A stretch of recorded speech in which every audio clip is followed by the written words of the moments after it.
E aí, gente, tudo bem? Vamos falar mais um pouquinho sobre natação e atividade física. Outro dia eu fiz uma postagem numa das minhas redes sociais aí, que eu uso para divulgar natação, né? E eu falei sobre flutuação. E essa postagem suscitou uns comentários muito legais. E eu resolvi falar de novo sobre flutuação. Flutuação para natação é uma coisa extremamente importante, né?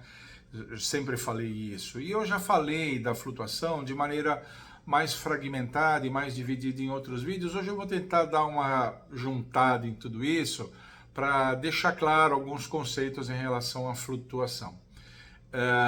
A flutuação, gente, é a capacidade do corpo humano em ficar na superfície da água. Essa capacidade de ficar na superfície da água, por incrível que pareça, posso aí surpreender muita gente, mas ela é natural no corpo humano, viu? O corpo humano naturalmente tem flutuação positiva, ele fica em cima d'água.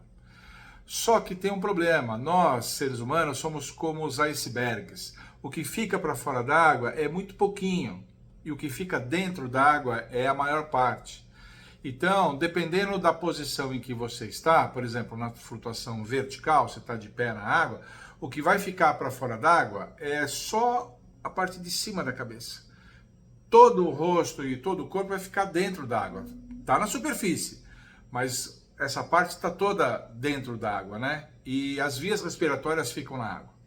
Então, numa flutuação vertical, por exemplo, você tem que fazer um auxílio para desse pouquinho aumentar um pouquinho isso e você pelo menos tirar a cabeça para fora d'água para poder se localizar, poder respirar, né, fazer esse tipo de coisa.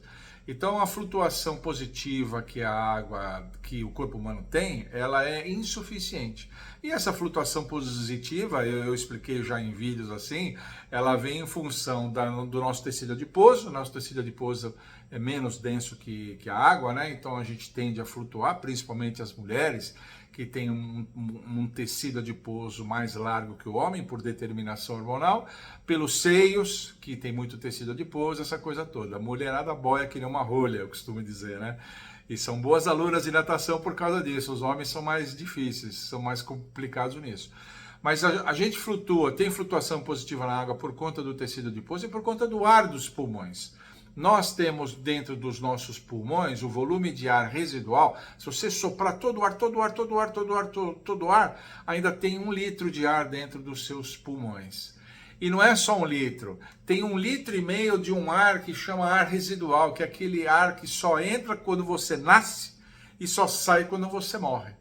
Então nós temos 2,5 litros de ar. Mesmo que você faça uma expiração profunda, você tem 2,5 litros de ar. Aí você inspira, vai para 3, solta 2,5. 2,5 litros de ar, mesmo expirando. Então, você, mais o tecido adiposo, você fica em cima d'água. Mas isso não basta, você tem que deixar as vias respiratórias para fora d'água. Para isso, vamos falar agora sobre flutuação. A flutuação, vamos dividir em 2 grandes grupos. Tem a flutuação na vertical, e tem a flutuação na posição horizontal. Vamos falar primeiro de uma, depois de outra. Flutuação na vertical. Qual é a importância que ela tem para nós? Claro, é uma flutuação ligada à sobrevivência. Quando você cai na água, pula na água, é obrigado a entrar na água de alguma forma, normalmente a gente começa na posição vertical, que é a posição que nós estamos mais habituados. E nessa posição vertical, se as vias respiratórias estão dentro d'água, a gente tem que fazer um movimento de apoio, de suporte para a gente ficar em cima da água. E essa flutuação vertical tem a ver com a sobrevivência e tem a ver com a orientação. Você tem que saber onde você está. Você caiu dentro d'água, alguém te jogou, empurrou, aconteceu um acidente. Você levanta, você quer saber onde você está, fazer uma localização para saber onde está a escadinha, a borda da piscina, um barco de apoio, alguma coisa e tal, para você depois ir nadando até lá. Então, localização e segurança. Flutuação vertical é importante por conta disso. Para melhorar a nossa flutuação e tirar a cabeça para fora d'água, movimentos de palmateio das mãos, movimento das pernas, que pode ser aquela pernada de peito alternada, uma perna e outra, que os americanos chamam de egg beater, batendo ovos, né? Que é a pernada que as nadadoras de nado sincronizado, né? Hoje os rapazes também, que os nadadores de nado sincronizado fazem, que os jogadores de polo aquático fazem, né? Aquele pernada de peito alternado. Ou até o próprio batimento de crawl na vertical. Pode fazer uma coisa ou outra.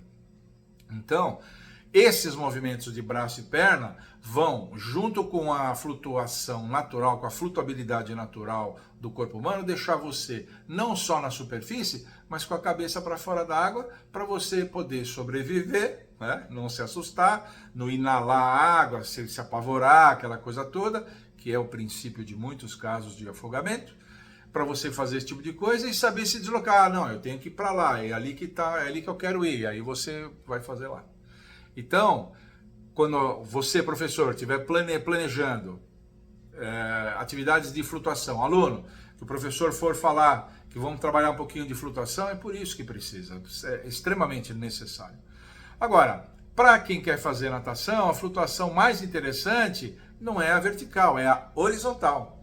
Claro, porque o corpo humano, nos nados, vai se deslocar na horizontal, vai minimizar o arrasto, né? A tendência sempre é minimizar. Então, os estilos em natação são formas de deslocamento superficial, na superfície, então o nadador tem que estar na posição horizontal. Quando a gente fala de posição horizontal, eu acabei de falar que quando a gente entra na água, normalmente a gente entra na vertical, né? A gente entra na água, primeiras experiências com piscina, você entra na vertical. Para você aprender a flutuar, você tem que ir para a horizontal e voltar da horizontal. Pois é, tem jeito certo para fazer isso. Então, quando a gente fala de flutuações horizontais, que são as flutuações que têm a ver com deslocamento, esse deslocamento pode até ser por lazer, mas via de regra é um deslocamento mais esportivo, né? Ou o esporte não competitivo, o esporte para condicionamento, para saúde e tal, ou o esporte competitivo.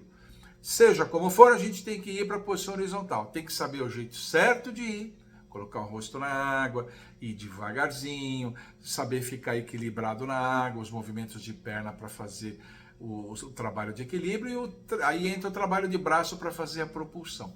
Via de regra é isso. Os braços trabalham mais na propulsão e as pernas trabalham mais na parte de equilíbrio e de sustentação dessa posição horizontal. Então a natação, a flutuação é importante por conta disso. Então, essas três coisas que o nadador tem que dominar. Ir para a posição, flutuar de maneira passiva ou ativa e retomar a posição em pé. A famosa retomada da posição em pé. Manobra da retomada da posição em pé que eu já decantei aqui em prosa e verso em vários vídeos meus. Então, precisa aprender a fazer isso. E uma outra coisa que precisa aprender a fazer também, quando a gente aprende flutuação na horizontal, é alternar o decúbito, sem pôr o pé no chão, sem ficar na vertical, sem passar pela posição vertical. Você está flutuando de barriga para baixo e você faz um giro no eixo longitudinal e fica de barriga para cima. Ou sai de barriga para cima, faz um giro para ficar de barriga para baixo. Isso é importante, o nadador tem que ter esse domínio. E esse domínio, eu vou citar dois exemplos só, né? O primeiro exemplo é da virada do costas, que agora é uma virada de cambalhota, muito semelhante à virada do crawl. Mas o nadador chega na borda em decúbito dorsal, ele está vindo de costas. Quando ele está chegando na borda, ele faz um giro no eixo longitudinal, faz uma cambalhota e sai novamente de costas. Então, esse giro no eixo longitudinal, na posição horizontal, é fundamental quando você vai ensinar, por exemplo, a virada do costas. Agora, tem uma outra situação em que esse giro é importante, que é quando você coloca as nadadeiras para fazer qualquer tipo de educativo. Quando você põe as nadadeiras e você vai para a posição de flutuação horizontal, em decúbito ventral, de barriga para baixo, você está nadando e tal, na hora de você retomar a posição em pé, quando você for lá ver a manobra é basicamente uma flexão de pernas para ficar em pé. A nadadeira, ela dificulta, muitas vezes até impossibilita, se a nadadeira for muito grande, né? Se for aquelas nadadeiras pequenas de natação, propriamente dito, nem tanto, mas as nadadeiras de mergulho autônomo, mergulho livre, elas fica muito difícil. Então, o que os mergulhadores fazem? Eles estão nadando de barriga para baixo, fazendo os batimentos alternados com as nadadeiras, e na hora que ele quer assumir a posição vertical, ele vira de barriga para cima, senta na água e aí ele fica na flutuação vertical para ele poder tirar a água da máscara, para ele poder ver quanto de ar ele ainda tem, para poder ver onde é que está o barco de apoio. Então, quando ele quer passar da flutuação horizontal para a flutuação vertical, primeiro ele faz uma alternância de decúbito. Ele sai da barriga para baixo e vai de barriga para cima. Então veja como é legal você ter esse domínio. Esse domínio precisa ter. Então, quando a gente trata de flutuação, é isso. A flutuação vertical é uma coisa que tem a ver com segurança e localização, para você saber onde é que você está, orientação, né?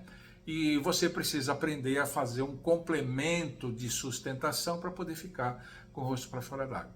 E a flutuação que mais nos interessa, que é a flutuação horizontal, dominar essas fases de ir para a posição, manter-se lá e voltar para a posição vertical.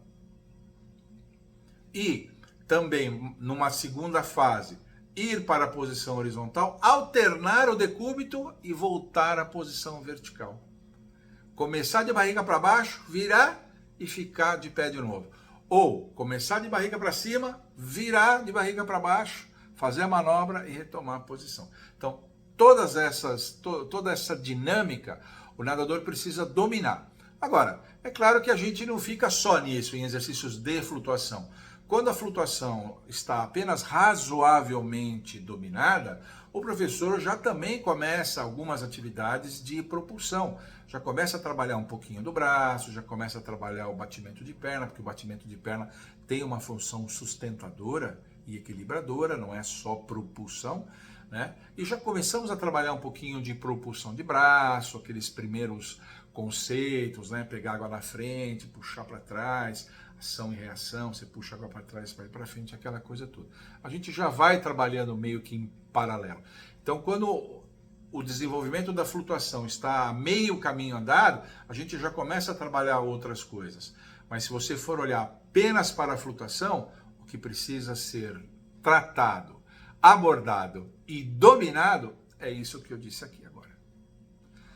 Tá bom? Espero ter sido claro, espero ter deixado claro a importância da flutuação, como ela é básica, né, para aquilo que a gente quer, e o aluno no início tem que aprender a fazer isso.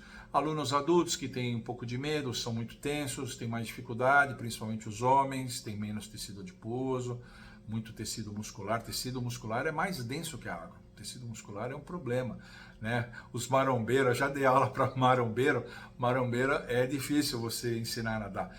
Quando ele ainda não sabe, que se ele não sabe nada, ele vai aprender a nadar depois de estar grande, com uma boa hipertrofia muscular, é difícil, porque o tecido muscular ele é mais denso que a água. Mas tem jeito de superar tudo. Eu já dei aula para cara que fazia musculação, só fazia musculação, ele queria relaxar, queria fazer um trabalho aeróbio, de condicionamento, e dá para ensinar sim, dá sim. Se tiver calma, paciência e método, dá para fazer sim. Tá bom? Por hoje era só, espero que vocês tenham gostado. Se vocês gostaram, coloca aqui, curte, compartilhe, comenta, triplo C aqui para esse meu vídeo, né? Continuamos a crescer, o canal está ficando cada vez melhor. Eu tenho usado muito as outras redes sociais, tenho usado o Instagram, mesmo aqui no YouTube eu tenho usado a comunidade, tenho feito shorts, videozinhos curtos, tenho usado a comunidade para colocar imagens interessantes também, tenho procurado diversificar um pouquinho e colocar à disposição de vocês aquilo que eu sei. Tá bom? Por hoje era isso, continue mandando para cá as suas sugestões, como eu sempre peço, porque aqui nesse canal as melhores viram vídeo. Tchau!